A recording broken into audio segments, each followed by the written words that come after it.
দেশের বাইরে আছে, 1.5 কোটি পুরুষ দেশের বাইরে আছে। তার মানে হলো যে এখানে ভোটার সংখ্যার দিক থেকে পুরুষের থেকে নারীরা বেশি, পুরুষের থেকে নারীরা বেশি। এখন আমরা একটা মধ্যপন্থার দল, জাতীয়তাবাদী দল, একটা মধ্যপন্থার দল। আপনার একটা জিনিস খেয়াল করবেন, আওয়ামী লীগ যদি ক্ষমতায় আসে তাহলে অন্য কোনো দলকে রাজনীতি করতে দেয় না, জনগণকে ভোট দিয়ে দেয় না, ভোটের মাধ্যমে রাষ্ট্র ক্ষমতার পরিবর্তন হয় না। আরো অনেক দল আছে, এরা তো রাষ্ট্র ক্ষমতায় যায় নাই, কলেজ বিশ্ববিদ্যালয়ে আছে। এরা কলেজ বিশ্ববিদ্যালয়ে অন্য কোনো দলকে কিন্তু রাজনীতি করতে দেয় না। বিএনপি এমন একটা দল যে উদার গণতান্ত্রিক দল, আমাদেরকে গালি দিচ্ছে, আমাদের বিরুদ্ধে মিথ্যা বলতেছে, আমরা কিছু বলতেছি, প্রতিবাদ করি, প্রতিবাদ করতেছি। তাহলে এটা হলো যে একটা দল, যে দল জাতীয়তাবাদী দল, মানে দেশপ্রেমিক দল। এটা আমাদের বিদেশে কোনো প্রভু নাই, আমরা কিন্তু বাংলাদেশের একটা রাজনৈতিক দল। এরশাদ আসার পর জিয়া রহমান শহীদ, রাষ্ট্রপতি জিয়া রহমান শহীদ হলেন, তারপরে এরশাদ ক্ষমতায় আসলেন।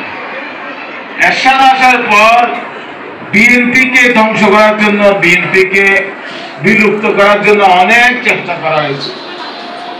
বিএনপির সমস্ত অনেক নেতাদের মন্ত্রী করা হয়েছিল, এমপি করা হয়েছিল, যাতে বিএনপি নষ্ট হয়ে যায়, ধ্বংস হয়ে যায়। বিএনপি নষ্ট হয় নাই, ধ্বংস হয় নাই, এর সাথে দলে ধ্বংস হয়ে গেছে। গত 15 বছর বিএনপি ধ্বংস করার জন্য, নষ্ট করার জন্য এমন কোন কাজ নাই যেটা শেখ হাসিনা করেন নাই। আমাদের এক একটা নেতার বিরুদ্ধে 100টা করে মামলা, 70টা করে মামলা, গ্রামে যে আছে তার বিরুদ্ধে মামলা। যারা আপনাদের পরিবার যারা বিএনপি করে, আপনারা জানেন যে মামলা সবাই, যে গোলাম সবাই মামলা খেয়েছে। কিন্তু 15 বছর পর দেখা গেল কি, বিএনপি কিছুই হয়নি, আওয়ামী লীগে বিলুপ্ত হয়ে গেছে, ধ্বংস হয়ে গেছে।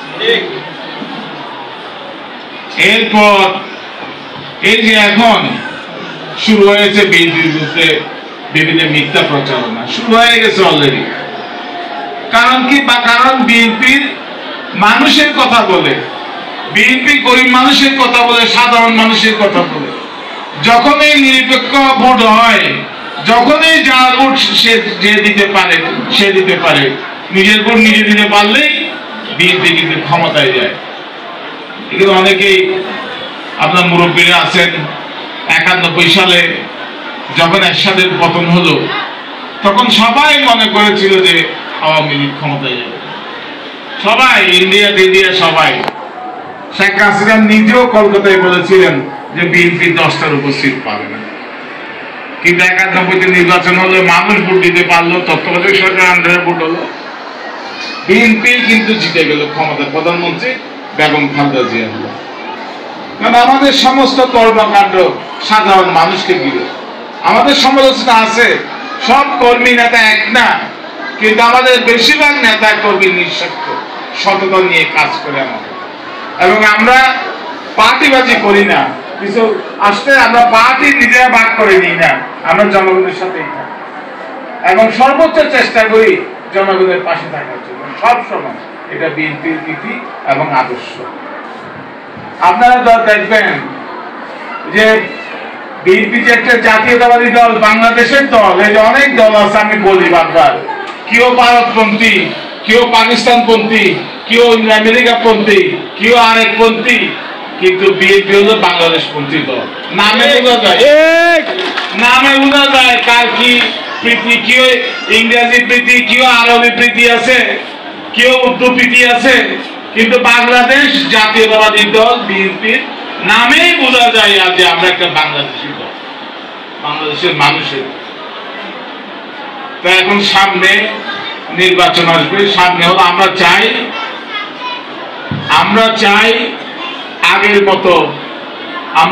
আগের মতো, যাতে স্বৈরাচারী দেশে না আসে। আমরা যদি অপরাধ করি তাহলে আমাদের সামনে নির্বাচন, যে যাবে ক্ষমতায়, যদি আল্লাহ যদি আমাদেরকে ক্ষমতায় নিয়ে যায়, আমরা লিবারেল শান্তভাবে দেশ পরিচালনা করব। যদি এরপর 5 বছর পর জনগণ আমাদেরকে না চায় তাইলে আমরা ক্ষমতা থেকে চলে যাব, আমরা রাতে কোনো ভোট করব না। আমরা বিশ্বাস করি আমার ভোট আমি দেব, যাকে খুশি তাকে দেব। আমাদের তারেক রহমান ৩১ দফা ঘোষণা করেছে, ওখানে এগুলো সব কথা লেখা আছে। আমরাই একমাত্র রাজনৈতিক দল, আমরা ক্ষমতায় গেলে কি করব কি করব না এগুলো ৩১ দফায় আমরা দিয়েছি। অন্য কোন রাজনৈতিক দল এই পর্যন্ত সংস্কারের কথা বলে কি সংস্কার করবে এইটার কোনো ডকুমেন্ট নেই, তাদের এমনি বলা আছে বলতে। এই যে বেগম তারেক রহমান মহিলাদের জন্য কি করবে বলছেন, আপনাদেরকে প্রদান করে একটা স্মার্ট কার্ড থাকবে, আপনার মনে শুনেছেন বোধহয়, একটা স্মার্ট কার্ড দেবে। আপনি প্রধান, আমরা মনে করি একটা পরিবারের প্রধান হলো মহিলা, আপনি প্রধান, আপনারা বেস করে স্মার্ট কার্ড দেবে। আপনার সন্তান সন্ততি এখন রেকর্ড থাকবে, কি হচ্ছে না হচ্ছে, কি করবে না করবে, আপনার কোনো সুবিধা অসুবিধা, হসপিটাল এবং আর্থিক নিরাপত্তা, ব্যাংকের অ্যাকাউন্ট সবগুলো স্মার্ট কার্ডে থাকবে। আপনাকে প্রধান করে স্মার্ট কার্ড দেবে, এইটাই হলো আমাদের পরিচয়। আমরা অনেক গুরুত্ব সহকারে, যেহেতু বেগম খালেদা জিয়ার দল আমাদের প্রধান হলো মহিলা, তিনি সবসময় মহিলাদের সাথে আছেন, তিনি সবসময় মহিলাদের উন্নয়নের জন্য, মহিলাদের সাথে থাকার জন্য তিনি কাজ করে যাচ্ছেন। আর আমাদের যে কাজটা করতে হবে, আমরা দেখেছি যে আপনাদের এই যে আমাদের সকলকেই সতর্ক থাকতে হবে, অনেক ধরনের মিথ্যা আসবে, আপনাদেরকে প্রলুব্ধ করার জন্য নানা রকম কথাবার্তা বলবে, আপনাদের সতর্ক থাকতে হবে। আপনাদের রাজনীতি বুঝতে হবে যে কেউ কিছু বললে যে ইয়ে পাবেন, এটা পাবে, এটা না। রাজনীতিতে অনেক ধোঁকা দেওয়া হয়।